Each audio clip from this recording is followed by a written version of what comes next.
You know that the music should be solemn.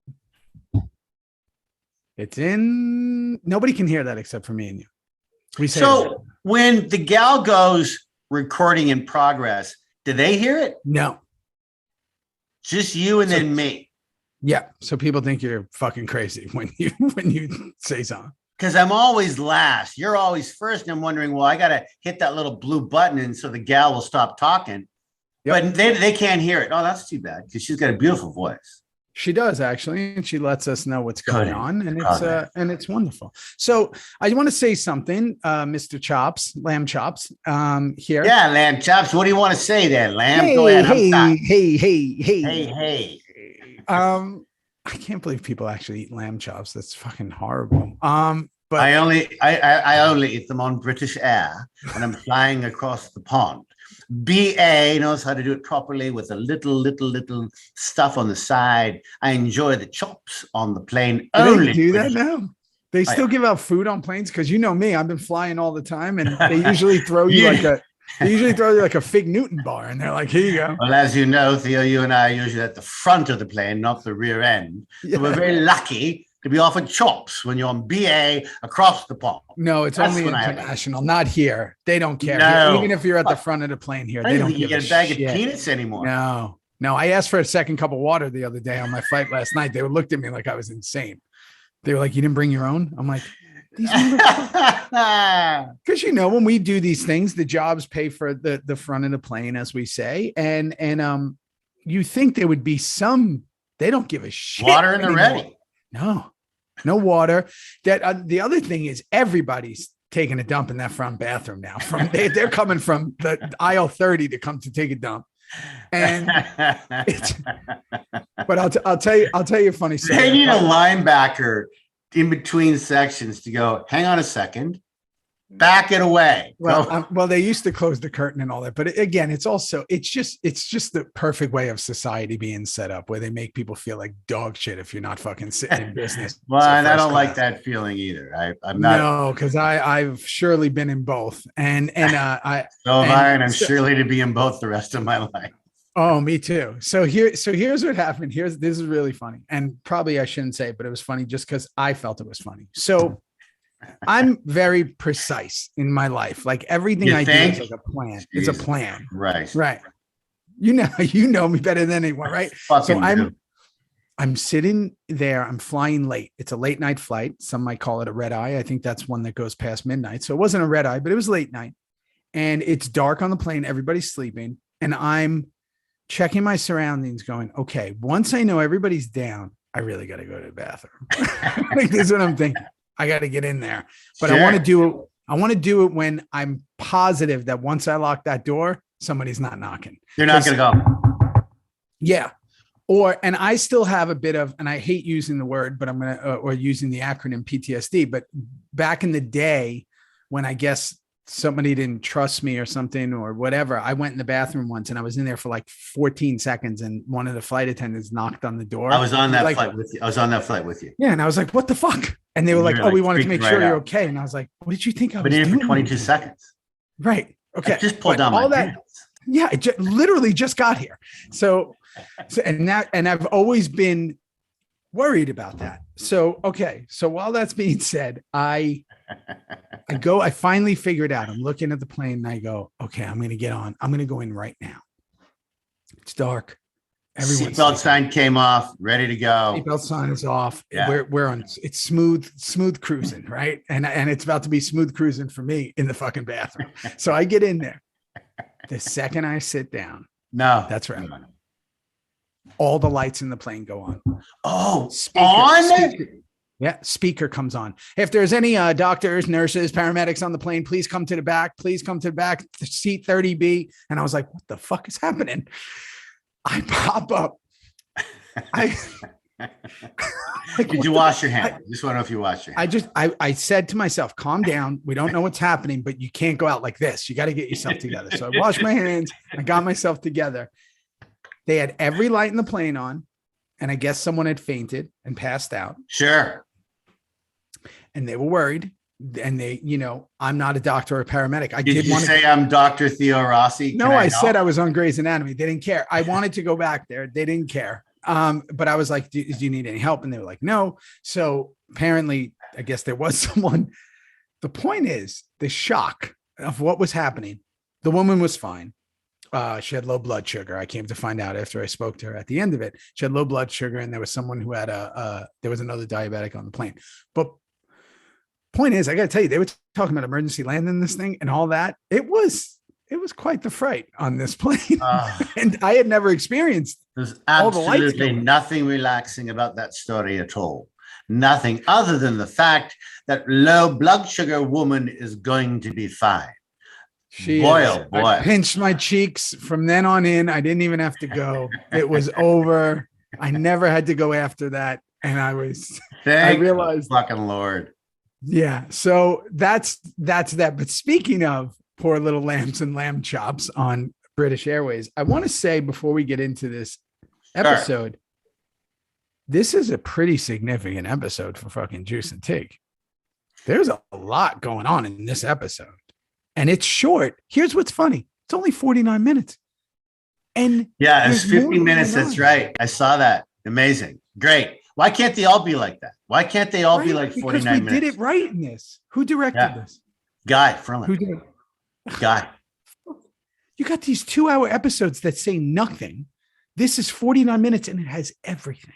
It's really concise and beautiful and kind of weird. Some funny in there, some humor, a little bit of Beauty and the Beast, and the Graziella from the Cinderella sisters. I mean, we got a kiss that we're going to talk about. Yeah. You've shaved your head. I did. Right? I didn't even talk about it. Yeah, there's a lot going on, and we'll get into that. And then also, I just got back from Philly. I was with Pearl. I saw a lot of our people, a lot of our Reaper Crew family, a lot of this fam was there. Melinda, Big Rosie, a lot of other people who listen to the show. I want to give so much love. Melinda, Big Rosie, there's a lot there. Good for you. A lot of people showed up. Yeah. And just they show up and they all want to talk about the show. And I love that they talk about this show because honestly, it's like, it's better. Like when someone comes up and says, I love the podcast, or they have the shirt on or something, that's like better than someone saying like they love Sons or they love Luke Cage or they love True Story. Like there's just something cool about that. So, and then you and I were just talking about potentially some coming up where it's not just going to be me and you, potentially me, you, and some other people. I talked to Rosie and them about it. So we'll talk. We're going to let people know, but we're going to be on the road at one point. We're going to be on the road again. Just can't wait to get on the road again. Having something with my friend. Yeah, I mean, like you and I are still in the lucky chair where people want to see us and they want to see us a lot. And we're also in the lucky chair because we work a lot and we have families and there's a lot going on. But we do and will do one or two of these beautiful Comic-Con signings where you and I are going to be together to see the peeps, and we'll give them lots of heads up. And I'm looking forward to it, bro. Yeah, me too. Me too. I am too. And as we start, we just had Emilio on with his bad lighting and his bad camera angles, and he was on. God, I mean, I just, bro. I mean, how much do we love Emilio Rivera? I mean, that guy, and Yachty's in the background. His son popped up. Thank God he had underwear on, and they were just popping in, saying hi. And you in the hotel room at Disney. Yeah, amazing. And he took the time and he loved it. And he was amazing. Fans went crazy. And it just shows, like that's the way we are, right? Like we literally have these amazing, like just people show up, even if they're on vacation. They're like, what do you need me to do? Right. Like Maggie was in like her attic somewhere doing it, like in another, I do wish we had, I wish before Bill passed Piney, I would have loved to have talked to him about his whole thing. You know what I mean? That was really quite sudden and shocking in a way, because we would have had Piney on in a second. His head would have covered the entire screen. Oh my God. The entire screen. His car would have been behind him. He would have had incredible lighting. He wouldn't have cared about any of it. He'd have a little oxygen thing going on. He would have told us to fuck off like 40 and fuck right off a million times. But we're gonna have some cool peeps coming up. And then obviously we have these big episodes because now there's a lot going on. Here's the one thing as we get into this, and I want to get right into it. I'm ready. It's starting to get to be a little much. Like it's a little much. Like it's starting to turn a little cartoony for me. Thank God for the Tig side stories. Thank God, which I wouldn't say, and I don't mean in an egotistical fashion, the Juice stuff, because the other stuff is like, I think we're keeping it. I think you're right. And I think the whole Juice Tig stuff is keeping the show grounded, because right now we've lost Booney. Booney's just walking through this stuff because I know that he was in disagreement with a lot of the writing, not even for him, just for the show and the violence and whatnot. But we all went through it because we're all stars on the show, and it's that way or the highway. And we did it happily. But now in reflecting on this thing, I can see that you've got a relationship that Tommy's got now with a cop that just comes out of a Cracker Jack box. I'm going, what? And then anyway, should we just get into it? Yeah, let's get into it. And what you just said is so true, especially about that relationship. It's like someone just wrote him and like, let's do this. What? Okay, sure. Let's fucking do it. Okay. So it opens up with, I'm pretty open about my feelings about this whole Manson situation. So it's Manson and Jax with some silly fucking conversation. And I guess they're trying to be clandestine, and then it's not. I don't know. I listen, it was shot beautifully. Good for Guy. You know what? It was shot beautifully. And I got to tell you, you're right. Basically, it's a very dark white supremacist fucking guy. Again, there he is with Charlie. Okay. Charlie's whispering like really, really low. Yeah. And then, you know, Manson just goes, no, I've bought the room. We can yell and dance if we want. And you go, what? Right. Like, what? Oh, okay. All right. So I also remember working with him because he, you know, obviously you and I mean, he's not an actor. He's fine. He's great, but he's not an actor. So he can never remember his lines. So I also know while I'm watching that scene, I'm like, this scene must have taken fucking 12 hours. I think it did. Took a while. Took a day and a half. Yeah. And we weren't in it. So we didn't have anything to worry about. No, we didn't have anything to worry about unless you were up next and you were just, all right, so that scene's that. So that scene's that. But again, it was shot so beautifully. So I'm glad, and it is the impetus of like the beginning of everything, kind of like what the episode's going to entail, because there's a lot that comes from it. So then we get to see Montez, obviously love Jacob Vargas, and then he's watching Gemma, and that's where we meet another rock star. Courtney Love is now on the show. I actually really got along with Courtney. Did you talk to her at all? Yeah, she's a huge fan, and I was a huge fan of hers, obviously. And I talked to her a lot, to tell you the honest truth. And here she is playing a teacher. And she was, again, one of those fans from afar of this Sons of Anarchy show that have always said, I loved it since the beginning. I would have given anything to be on it. And all of a sudden, she's on it. Yeah. She's on the fucking show, bro. Yeah, if you were a rock star and you said you like the show, you could be on it. You could. Dave Navarro. There's a good chance you can be on it. Yeah. Dude from Cypress Hill was on it. Like, if you're a rock star and you liked Sons, you just had to figure out a way to let Kurt know, and you were going to be on the show. Yeah. It was a great start. Mrs. Harrison, she plays. Okay, good. Excellent. Yeah. So then Gemma gives the mom that famous line, and this is equivalent to Gemma and the skateboard. And, you know, this is what people love about Gemma, right? They love to see her do this kind of shit. And it's why people love her. And then Courtney does something there that it's not her fault. You know, it's the writing. What did she do? I despise it. I've talked about it so many times at length on the show. She talks to herself, or she said something. It's kind of uncalled for. Don't need it. No one does it. No one. I want everyone who's I can pretty much guarantee you, Theo, when I say goodbye to you and tell you I love you at the end of this episode, I'm not going to go, yeah, geez, that was really great. I wonder where my coffee is right now. You know, I'm not going to do that. Hey, Coates, I love you. Hey, man, I'll see you. All right, I'll see you next time. Great show. Yeah, love you, bud. And then I sit here and go, yeah. Who the fuck does that? That's not real life. Pretty sure I'm not going to do that. Yeah. Fuck that. So that's the salt. There's the salt. Okay. So here's another thing I'm confused at. By the way, I don't want to start salty because I really like this episode. Well, that's not true. There are definitely there's issues in this episode that I'm going to be fucking salty as you. Okay. Right. So Diosa Norte is now back. What am I fucking missing here? Was there a Diosa that was closed down? Look, I've been telling you this for fucking weeks that something's going to happen at Diosa that you've forgotten about, and it happens in this episode at the very end of Got the it. But what about the construction and all that? What is going on? Listen, because we started Red Woody, which is not Diosa. Diosa was with Kim.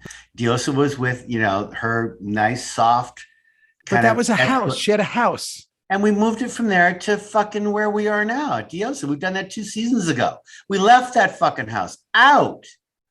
Got it. So the house is gone. Yeah, with the famous photo. Yeah. The house is gone. Diosa is our main thing, and Red Woody's not attached to it. It's outside of it. Red Woody is a completely different venture that Mark Boone Jr. is the president of it. It's called Red Woody. It's our porn. It's our winter. It's our porn studio. That's where we need all map. that. I need a charming map. I need a map of the town. And that's by the docks. Where the docks where I pushed that guy off and I sang a little song and pissed on him in the bathtub. That's the docks. That's where Red Woody is. That's where we're coming up to a lot. Me and Charlie and the boys talk in Red Woody, those offices all the time. We're not hardly at Sweets and Poops anymore, Scoops and Poops anymore. Scoops. We're hardly there anymore. But this is Diosa, and it's about to be closed down forever, and we know why, coming up at the end of the show. Now, speaking of, on a creative sense, I think Chucky would have been better if he worked at Diosa, not Scoops and Poops. I couldn't agree more. That would be really funny.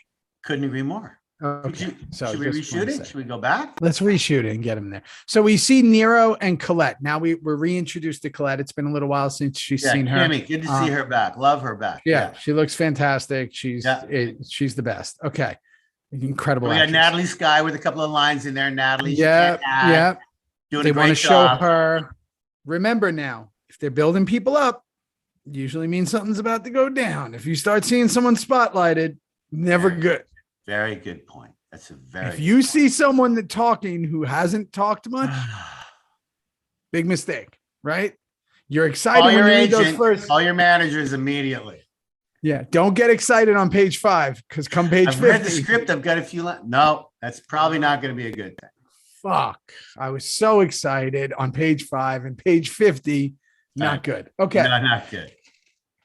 Now we go to Gemma. This is the new thing. Gemma talking to herself in the car, but she's actually talking to Tara's ghost. This is the thing. So this is really, sorry, but this is really, yeah, you picked up on this a few episodes ago since the start of season 7, since the demise of Tara. And that's great. You picked up on it early, but she literally is talking now. Thomas might be a doctor like you. Abel's definitely takes after his dad. Like he's definitely going to fall into that biker world for sure. And she's literally talking to Tara. Tell me about the link to Hamlet. Well, everyone talks to themselves. I mean, there's Hamlet has that incredible scene where he, sees a ghost and has his fucking skull and he starts talking to him like it's his dad. And but you have to take that with a grain of salt with all Shakespeare because of the soliloquy. There's soliloquies everywhere, right? So you talk all the time to yourself in soliloquies, but the ghost of Hamlet is his father that he talks to quite a bit in the actual play.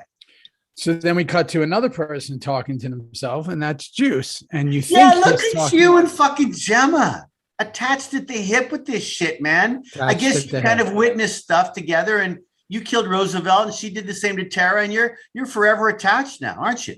Yeah. And we're apparently I'm at first, and again, because I don't really remember this, which now I know why, because I think at this point I was really fucking losing my mind. So at this, I'm sitting on the edge of that bed and I'm talking, and I think I'm talking to someone in the shower, and I had to think if like Unsa was there or something. I was like, who's he talking to? And then I started to and then I'm still to this day, and this is maybe revealing that I was just as confused as I am now.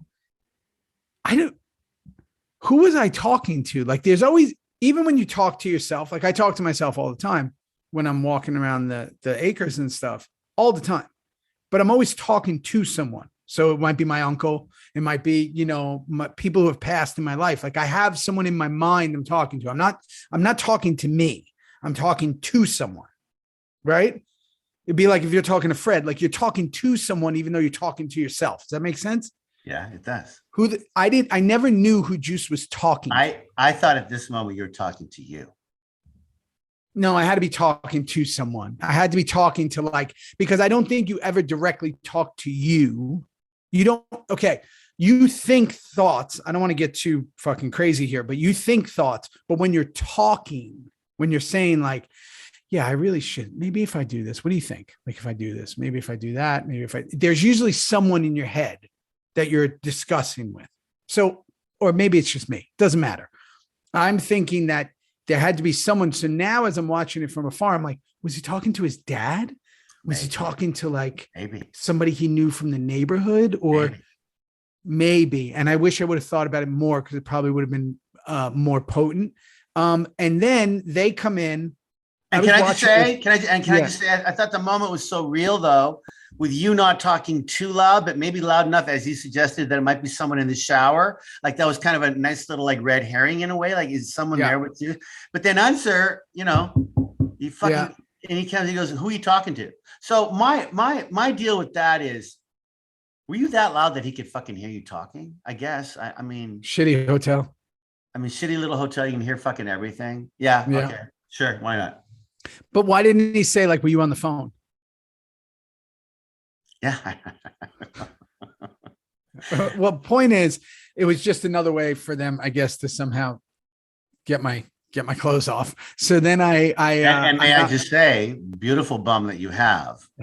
Other than Charlie, were you second and then me third with Ash? No, I think you and I were neck and neck. I'll bet you we're pretty fucking close. 100%. But yours was always a beauty shot. Mine was either a dog bite or a bullet wound. Yeah. There's no beauty shot with my ass. All right. So let's think about this quick. Ready? This will be a fun one. Jax is definitely number one by far. He's got a landslide of ass shots, right? He's number one. Landslide. You and I are definitely number two somewhere, right? And doesn't matter the reasoning. Yours might be a little more gratuitous with blood and bites and all that. But you and I have both shown. Perlman, I think, once. Maybe, right? When did he show that droopy little ass that he's got? I don't know, because there is no ass. So maybe see that you're gonna be scarred for life. Man. Jimmy once. Yeah. Jimmy once, right? Sure. Tommy must have. I think coming up, Tommy shows his butt prison. What about when you guys were all in prison when you were lined up? Oh, yeah.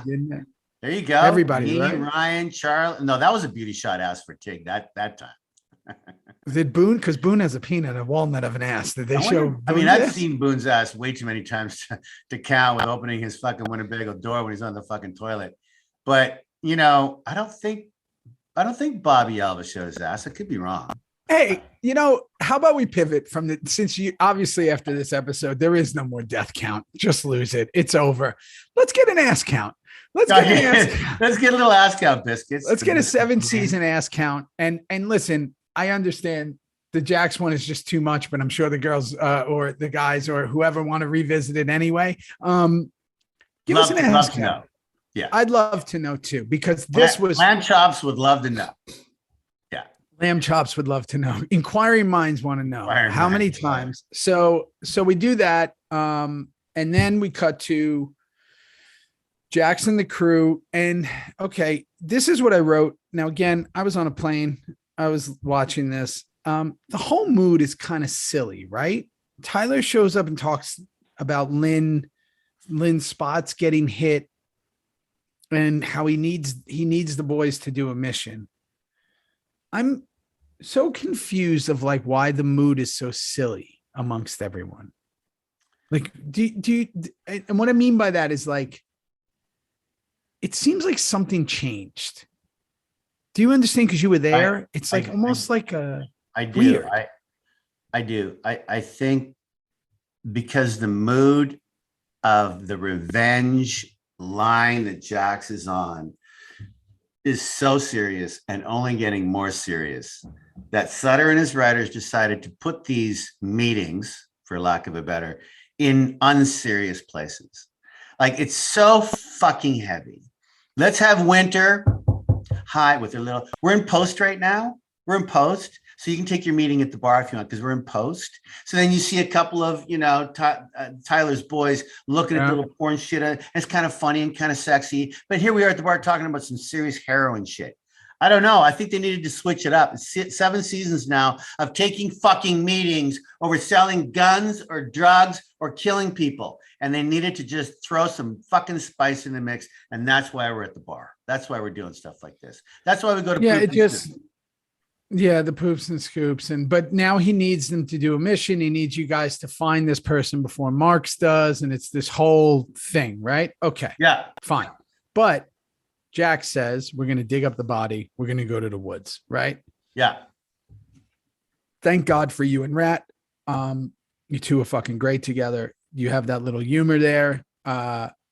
Jax also seems to be perpetually smiling now. Okay, so let me tell you that we're talking now. We're in Sugar Woods and they're digging the bodies, right? We're getting the phone out and we're all somewhere in there, right? Oh yeah, and the Captain Psycho. How about Andre the Giant and Captain Psycho sit this one out? Right? I fucking love that line. Then we go right from there into Sugar Woods, and Rat goes, it's probably going to get you hard. And Tig goes, what was that? And he goes, this is going to be hard. And then Tig goes, yeah, that was funny. That's fucking funny. And that kind of humor is pretty good for the show because it's real in a way, right? Like it's better. It's in the situation. It's in the situation of it actually almost working. It's not forced. It's in the situation of what's happening, which is the way good humor happens, right? Where it's like somebody's doing something. You go, what the fuck are we doing here? What's happening? And it's like, that's funny as opposed to a forced thing when someone's leaving or someone. Right. So, and then totally as the scene continues, to get back to your question about Charlie smiling, something happened in there. Because he and I were the only two not digging. Rat, DL, and Quinn are doing all the fucking digging. And something happened where Charlie couldn't stop laughing. Like, cut. Let's do it again. Okay, cut. He couldn't stop laughing. Oh, I've been there. And we've all been there. And if you look at my face in that scene, I can't even hardly look at him because he hands me the fucking phone and I'm about to start wiping it off and shit. But he can't look at me. He's got this fucking smile and I can't look at him. We couldn't get through the fucking scene.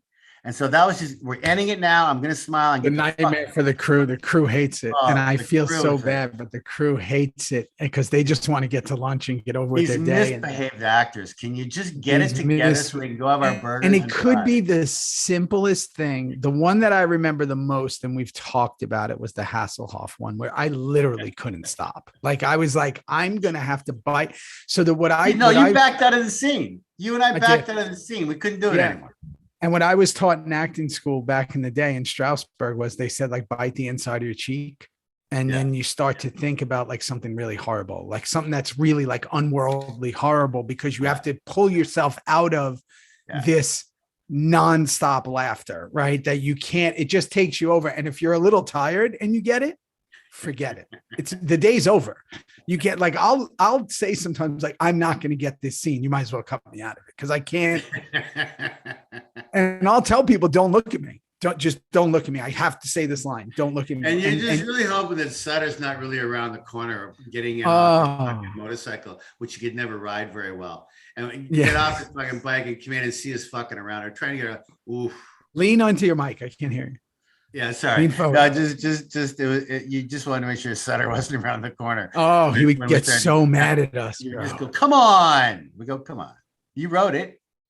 He would get so mad. The most mad I've ever seen him with me was when we were doing that scene where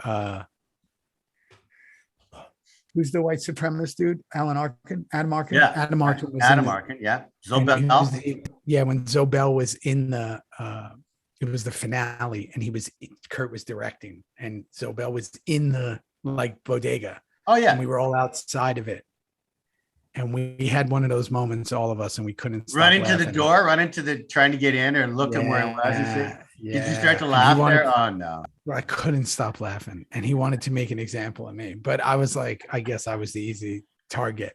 But he made an example of me in front of everyone. I was like, oh, I feel like a child. I just got yelled at. You only did it because he loved you. No, I know. And the funny thing is, when you think about that, it's childish, but it's really funny. You just can't stop fucking laughing. Something gets you. Somebody does something. Somebody said something, and it just can't come back. No, okay, so that's good to know that that's where Jax was at that moment. I love that stuff. Okay, so we're back at Diosa. Jax and Gemma talk. Listen, anytime a mother and son are talking about mommy fetish stuff, I don't know, but what I got at that scene is he wants to tell Nero that Juice is around. So why would Nero care that Juice is around? Well, that's my whole fucking point. Like, Nero tells Jax a fucking half a season ago, I know what happened with you and Juice. With Darvini. Yeah. Yeah, with Darvini. Yeah.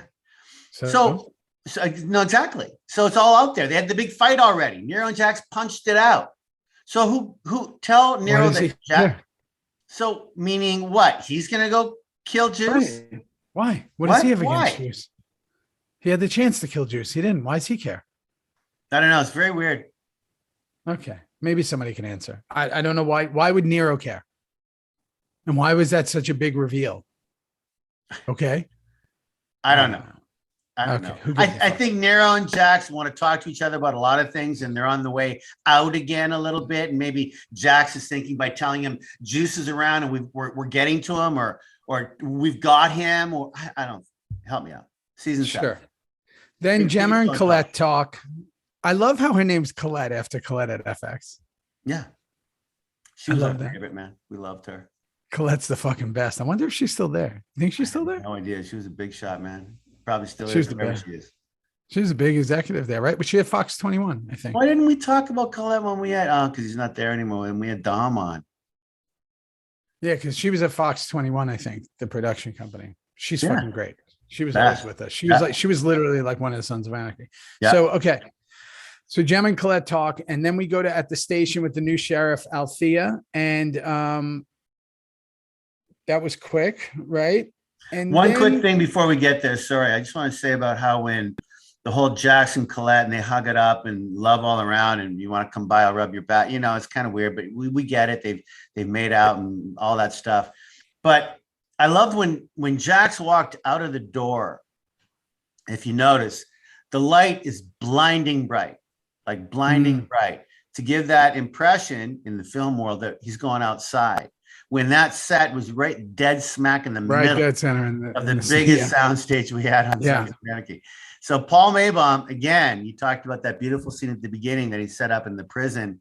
Well, all this shit's amazing. But when you can make it believe that those plants are outside on the driveway before you walk to your bike outside, and we're right in the middle of the building, pretty cool shit. Yeah, he's a master at all this. The fucking master, Maybaum. All right, big cop shop. We have an update with us, right? Yeah, we're there, but that was kind of whatever. We're at the station with the new sheriff. There's just an update. But then we go to Tig and crew watching the Preacher video. Oh, yeah. And now this is the big fucking reveal. This is amazing. And I'm curious of how you reacted when you read all this, because we're watching it. The phone works. See the Preacher. We see somebody's foot. And then we see Venus, which was fucking amazing for us. And you say you stayed in touch. So when you're reading this, did you know, like, what did you know coming into this? No, didn't know a thing. And I will say that I was so kind of beyond actor depressed at the writing for Tig through season 6 and early 7 that it was fine. It's fine. I'm a team player.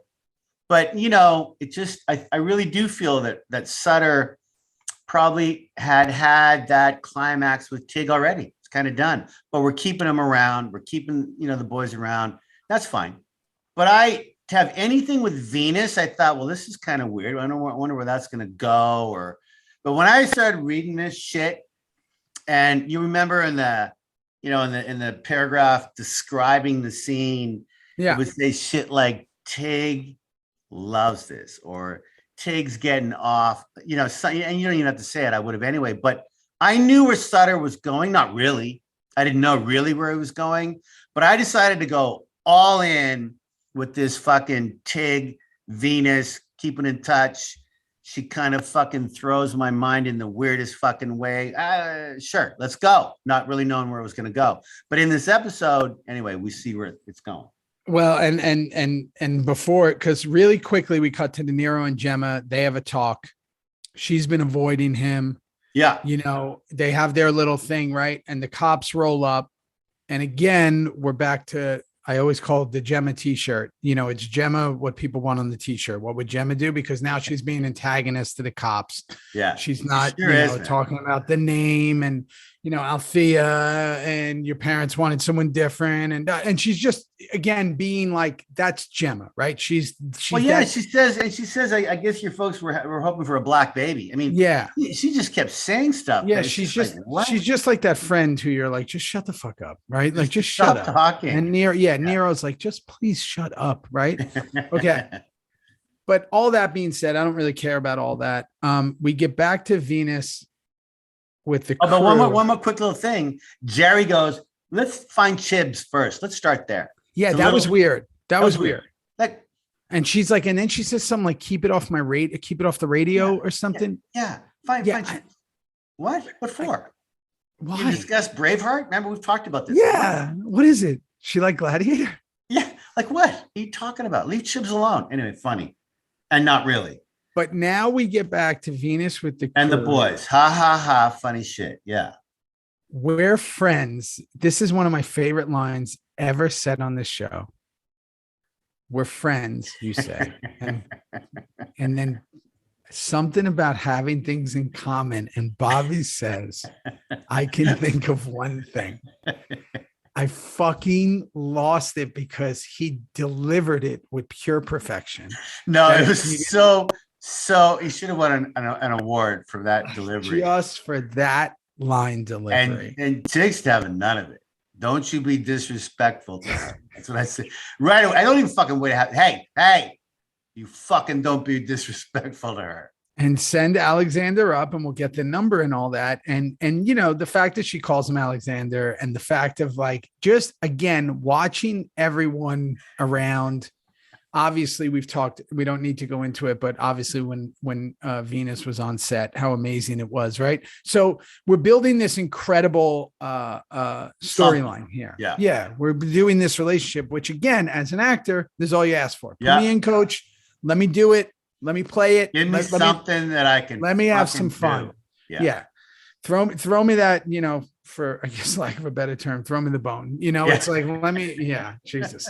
Probably could come up with something better than that. But no, it's like pretty good. That might make the that might be it. Section. Yeah. And I just throw me a bone, coach. Just throw me a bone. Throw me the bone there. And you just see it. And you could see it. You could see like Tig, not just Tig, but Kim come to life because it's like, oh, we're gonna rise out of this just being one of the guys in the back saying, hey, Jax. Yeah. That was Quinn. Hey, this is fuck off. Right. Great. Okay. Yeah. Nero confronts Gemma about the father. Haas. Haas tells him about Jax. He goes, don't lie to me. Right. Nero's starting to lose it a little bit. I feel.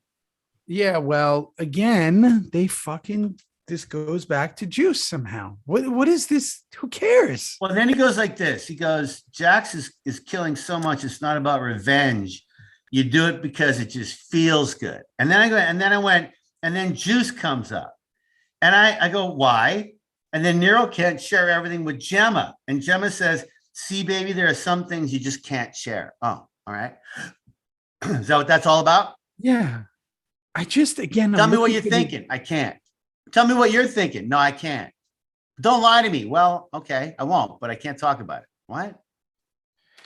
So I don't know. I don't understand the Nero Juice thing that they're trying to create. It'll never make sense to me. I do know I have an amazing scene with Jimmy coming up, regardless of it turned out amazing. I just love working with him. Yeah. Okay. Yeah. So now we go to Tig and the crew roll up. By the way, van day for you. You gotta love driving the van. it's so much better. We know how much we always love driving our bikes, riding our bikes. But when you actually do get the van gig as a driver, it's a lot more relaxed. It's so good. You could take a nap. It is. Van day is amazing. I got van day a few times, and it's so good to have van day, especially you're in there with Nico and something. So it's great. Come on, just have fun. It's great. So they break in the house, and again, I saw none of this coming. Tig is shot. With what? Shotgun? Yeah. Where? Right in the stomach. Right. It's a bad place to be shot. Right in the stomach. And then you don't want to be shot in the stomach. Pardon me? You don't want to be shot in the stomach. That's how you bleed out. No, you don't. But what I loved about being shot, and we talked about this, we really fucking did.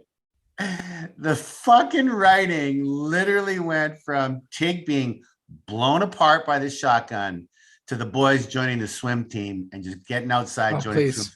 Like no one even cared about Tig, right? It was Chibs who said, "Oh, for fuck's sake." Well, there's also a writing. Yeah, there's a writing error. There's a writing error. Writing error. I got to give him a pillow, something. I go, yeah, give me something, anything. So he added the pillow. Tig, who was with you inside? Well, no one. What do you mean? Everyone was outside by the pool situation. No, not yet. Everyone's inside. That's the funny part. Everyone was there seeing me get shot. Me, Boone, Dax, DL, Rap. We were all inside.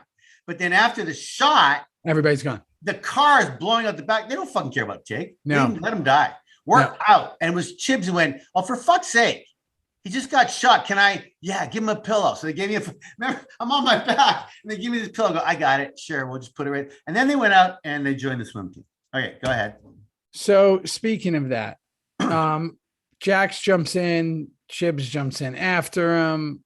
We find out she's a junkie. The water looks freezing. You know me in these fucking swimming scenes. I'm assuming that water was freezing.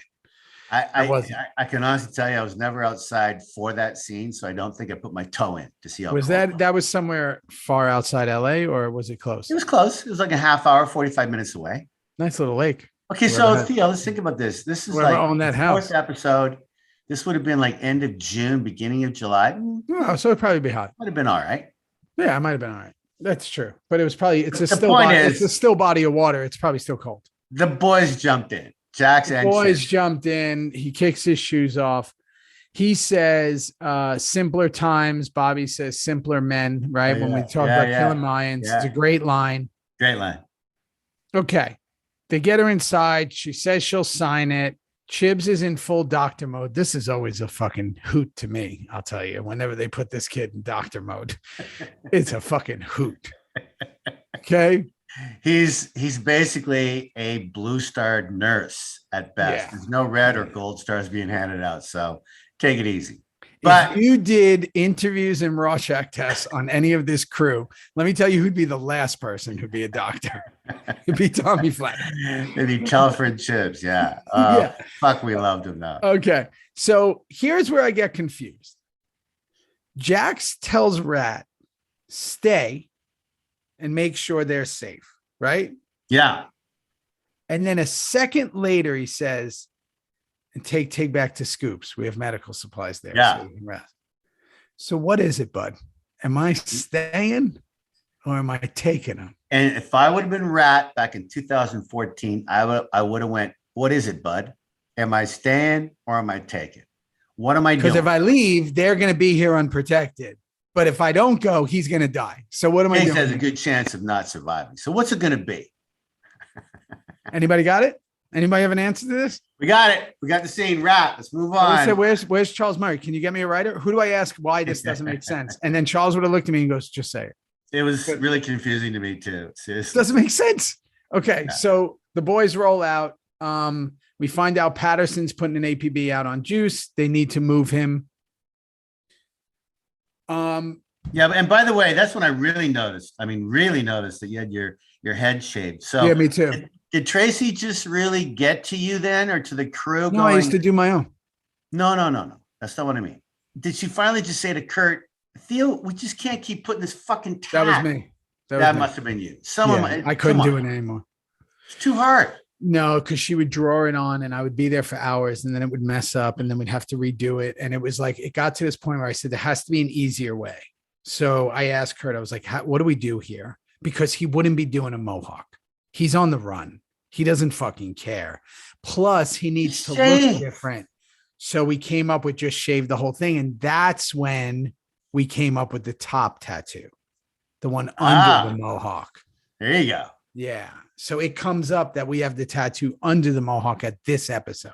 There you go. Yeah. I knew something was going on there. Fucking yeah. So there was like, oh, what if he shaves his mohawk and there's something under it? And it was like, okay. And then we started fucking with that. And that's where we came up with the Christmas date, 2 days before Christmas, 12/23/80 something. And that's the date. The date. And that's the date his father left. Right. Yeah. So that all comes up. Good. It's actually Tracy's birthday. That's good fucking info right there. Yeah, it's good info. Okay. So then Gemma sneaks out. She has Colette cover for her. And now Jackson, the boy. Hang on. We got to get back to Unser saying to Juice that there's a massive APB out on you and you've got to go like now. You got to go like now. Now. So then Gemma back at the OSA tells Dickinson to look after Montez while she exits stage left. Now, can I just say, okay. But she left anyway. Like he wasn't even looking at her. She didn't even give him a chance to run the play. Didn't even get a chance to run the play. No. Like, in fact, you go over there. He's not looking at me right now. Yeah. He's not even aware of what I'm doing. Just, go run a play and I'll just exit. She didn't have here's a real world scenario. Hey, Kim, do me a favor. Before I leave, I'm going to hit the road. You grab me a drink? Yeah, sure. You go to get the drink and I leave. Right. Yeah, sure. And you come back and you're gone. Yeah. Anyway, that was silly. Just totally. Again, this adds into the Nico thing. Like, it's just silly. All she had to do was wait 5 seconds for the Colette to go over and go, hey, how about me and you? We all go in the back or something like that. And then it's boom. And you're out. You just out. Okay. Don't care about that stuff. All right.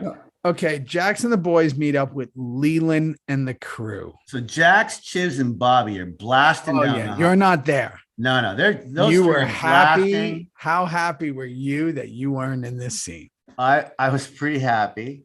I was on my own little Venus Island, if I may. Yeah. So back at the clubhouse. Anyway, so that's that. So they're blasted. And the cops just secretly happened to pull up. Oh, yeah. So let's talk about this. So wait, remember? Okay, so they're blasting. The cops see them, and they're there like right away. No, so everybody comes out with guns out. Yeah. Okay, right away. These white supremacist dude, Leland, come out with guns out. The Sons guys got their guns out, and then they see the cops pull up, and now everybody's getting fucking executed. Right. I understand that. I just found it really weird that the cops were there so quickly without. We drove by them. Apparently, they drove by them while they were getting eggs over my hammy at fucking Denny's or something. That's right. Yeah. We saw them. We saw Egley and Kane. That's right. All right. So they zip. They hide. Saskatoon gets fucking gunned down. And how happy was she when she read that next line? Yeah. No, we thought she was gone. Her and Kane were going to be gone. I go, Egley, no. And then, I love how Chib says, Jackie. So, boom. No shoot. The cops are fucking killed. What? Like, okay, that's what Charming needs. Like, let's just kill another cop. Two cops, yeah. She's still alive. She's still alive, but it doesn't matter because 2 cops just got shot. We cut right to Jerry being on the scene. These days, right? There's 19 ambulances. Everybody's on the scene. But before we get to Jerry on the scene, Theo, I've got to mention that my favorite line in there was when Chib says, Jackie, come on, we gotta go. Oh, really? Why don't you just stay and cook some burgers? Why don't you just stay and talk about the card game? Yeah, you think we have to leave? Because 2 cops just got killed. Right. Like, 2 cops dead. Why do we leave? Go? No. Right. Come on. When you say shit like that, Jackie, come on. We got to go. Okay. All right. I don't. Sometimes there's exposition put in there that is silly. It should just be like, let's go. Like, that's all it is. Grabs his arm. We've got to go. That's it. It's not like you should convince someone. Right. Who knows? Okay. Jerry's on the scene. Kane's dead. Egley's holding on. We come to find out Dayton moved quicker than he ever did. He probably pulled 14 muscles in his legs at that point when he came in. Yeah, he was hurting. He had to get an ice bath after that. He came running. He had to duck under something. He's about as athletic as a fucking. He had to duck. He was like, woo. Yeah, he is hurt. It's called lunch too. If they can get it in one. Oh, we can get it in one. We got lunch. So he was fast. Like he probably got caught on that police tape like 3 times, and they were like, "We got to go again. He can't get under it. He can't get under it." So he comes running in. Then we go to Gemma with Juice and Wendy. This is kind of a scene this is one of those scenes that people talk about all the time, which I think is really interesting. It's always brought up to me. So Gemma's with Juice and Wendy. And this is when he's breaking, right? Not only breaking, but you actually have some amazing lines in here when you say, "I don't like being alone." Yeah. And I'm not good on my own. Yeah. Like if you are not as a character given lines like that to help these 12 million people a week to understand where your fucking head is at, you don't have to say anything, but when you do say shit, that's exactly what I would like to get as an actor. I'm not good on my own. Like I can't stop thinking about my thinking. I can't stop thinking, and you're crying like a fucking baby. Can I tell you how mad I was that day when we did that scene? Mad? Ooh. Why were you mad? All right. You remember? Yeah, I remember all of it. Okay. So I felt that it was like a big deal that we were building up to the reasoning why Juice wasn't leaving. Like, I remember being like, okay, this is it. This is his attachment to the club. Like, he can't be on his own. He doesn't have anyone. This was the definition of him being the lost boy.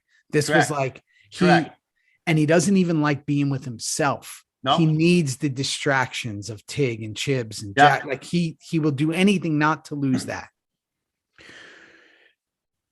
Ultimately, what I was told, which, this is so helpful for me as a director too, coming up. It's like, I was told ultimately, like, they were going to have like 1 or 2 takes on my coverage. And that basically the scene became all about Gemma and her reaction to hearing that from me. So they were more concerned with like where she was in the room, where she was going to sit, how she was going to fall into the chair, how she was, and all of the attention. It's not Katie's fault. All of the attention was being put on the Gemma character's reaction. I'm so glad you're telling me this, because I got to tell you, I saw it. Yeah. I saw it. Like, you don't understand what was going on. Like every single ounce of the attention was being put on that from whatever producers were in the room, whoever was in the room. And I was almost like just going to be a voice in the back. Oh, wow. And I was like, well, wait a second. This is it. Like, this is him. Like, oh, I only have like 1 or 2 takes. And then they were going to spend the rest of the day on that, of her falling into the chair and her doing. And I remember it was one of the first times where, because I had put 7 seasons into this thing, where I was like, motherfucker, really? Like, I was like, okay, sure. And again, not Katie's fault at all. It was whatever was going on in the politics of the back was like, it didn't matter what Juice was saying. It was to push the Gemma storyline. And I remember thinking, that sucks. It could be both of us. It could be just the scene without an agenda. But whatever. Can I add to that now? Yeah. As a viewer? Yeah. This is what I got. I got the kid fessing up to himself and whoever wants to listen, his 2 pals in fucking Wendy and Gemma, as to what's going on with him, and he doesn't give a fuck anymore, and he doesn't want to kill himself, but I'm lost, I can't. And then you started to go, and the tears and the thing and the emotion. And I saw you kind of huddle into Wendy huddled into you, whatever that was. You were disappearing from the room, I thought on purpose. Like, I thought, because we can't keep watching the pain that this kid's going through. So let's shift to Gemma, to her character. Now, I got to tell you, bro, whatever guy was directing with her worked, because she didn't say hardly anything at all. She was looking at you and feeling it shit. I had no idea of the day and how it went or what was said to the actors at all. But what I saw was an incredible breaking down of a character to the point where we can't watch this kid keep crying. Like it's just too, so let's go somewhere else. And that was to Gemma. That's what I got from it, man. No, it was that, but it was told the other way. Like I begged for an extra take. Like I begged, because I was like, at one point I did it sitting and I was like, no, maybe I'm up and I'm pacing. And they were like, whatever it is, we got to get it. Like whatever you're going to do it. Right off. And then I did it like 10 more times, but the camera was never on me because it was a built room on a set. Yeah. So ultimately, when they moved the world to be on her, they never had it on both of us. Nope. So it was like they did mine quick, and then they did the rest of the day. Oh no, that would drive. I didn't really see it in the scene, but I hear you, bro. That must have been tough. So whatever. But listen, it's a great scene. People love it. I love that's ace dialogue. Like you got the best dialogue. Yeah. So now we go. Venus is with the boys at the clubhouse. We see Venus there. And, the sheriff shows up. So that gives us a moment to get them alone. And I really love that our two scenes came back to back here because it just shows such wildly different worlds. You got to tell me, because I thought it was just one of the best scenes I've ever seen in the show. Well, thanks, man. I thanks for saying that. And it was back to back with Juice and Tig, and not like it was planned that way, but obviously Sutter had some feeling of editing, and it was at the right time. This is what I do want to say about that scene, and that is that after Jax is throwing the chair around and it's all fucked up, and Jerry's coming, they got to go. Okay, guys, listen to this. I'm on the couch. Venus is tending to Alexander.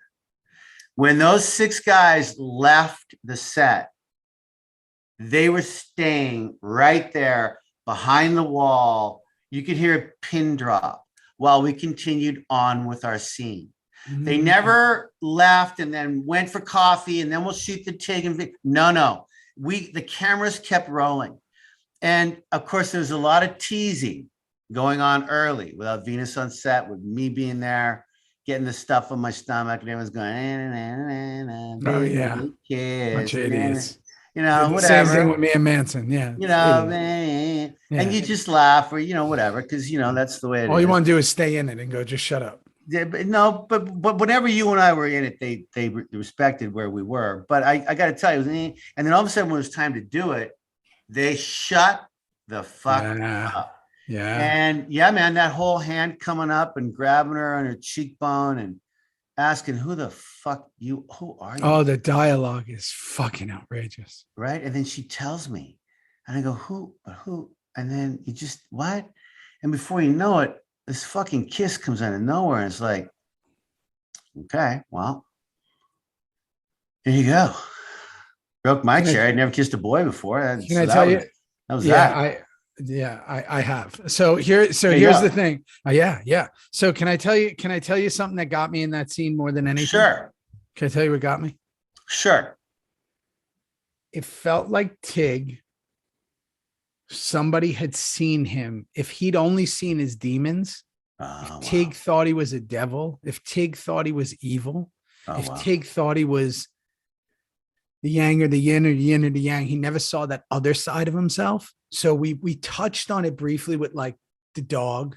Sure. We touched on it briefly with but there was, ever since Tig's daughter was gone, and then the stuff with Clay, he's unforgivable.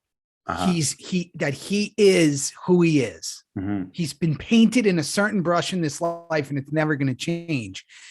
And when Venus is saying like almost like an angel that's come to save and look at people, the look that came on your face was like, maybe I'm not, maybe I am redeemable, maybe I am forgivable.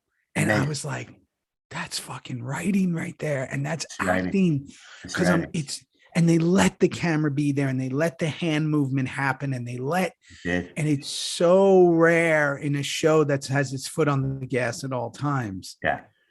That we got. It's a great point. It's It's a great point. And you made me give me chills. And you made me thinking about the early days of Tig with the Donna stuff and the mushrooms and the crying and banging the head on his own window in his bathroom. And then the Opie stuff with it was me, Opie, it was me. There's all this stuff that the relationships just keep getting severed with Tig and severed. This was a moment of it's always bad. I'm your angel. It's always bad. And at this moment, it's good. How about that? In this moment, it's like a dream sequence, like it's an escape, right? Yeah. And so we go from these two great moments, of this emotional availability of Juice, confronting who he is, Tig and Venus, right? Yeah. We go to these two moments, and then we go to a fucking grenade getting thrown in Scoops and Poops. Oh, and God. And I got to tell you, the first thing I thought about, thank God you really weren't upstairs. I thought, this is a long ass day for these guys. Yeah. That must have been one of the longer days to film with the explosion, the aftermath, the whole bit. I'm almost wondering if we did it over 2 days because I don't giant. know. We must have, because to think about the shit we did upstairs in the Scoops in the church upstairs with me and Venus, to then going downstairs to the whole meeting, to wait the grenade, to then at nighttime, we went to nighttime, might have been half and half. Oh my God, I wish I could remember. But this wasn't a finale episode where we had 10 to 12 days. We had 8 or 9 max. Yeah. So very good point. But it was a fucking big day. And there's a lot of people outside. And now while it's outside, a lot has to come together. So we start seeing Lynn's guys walk into Diosa. Yeah. They get the call. Yeah. Bobby's the one who really starts putting it together. Yeah. Poor West never got more than 5. That's it. See you lines. later. Fucking love that guy too. He's He's still good on the show. Love that guy. He's a fucking stud. He got nothing. Nothing. No goodbye. No nothing. No Cherry pie. Nothing. They called him in one day alone while everybody was eating lunch. Here, go lay in this wheelbarrow. Go do this. Like, it's over. Oh, am I going to get a clap off? No, nobody gives a fuck. Here, take it easy. No clap off. You're at Redwoody all by yourself. I didn't even know he died until I watched this episode. I was like, man, I love that guy. Didn't matter. Walter. What's his name again? Never gave him a fucking chance. Yeah. Never gave him a chance. Okay. Nero pulls up and says the one line that if they ever could erase a line from a TV show, it should be this one. Okay, but what does he say? Go ahead. Fuck me, bro. Okay. But I went, when he goes, everybody whole.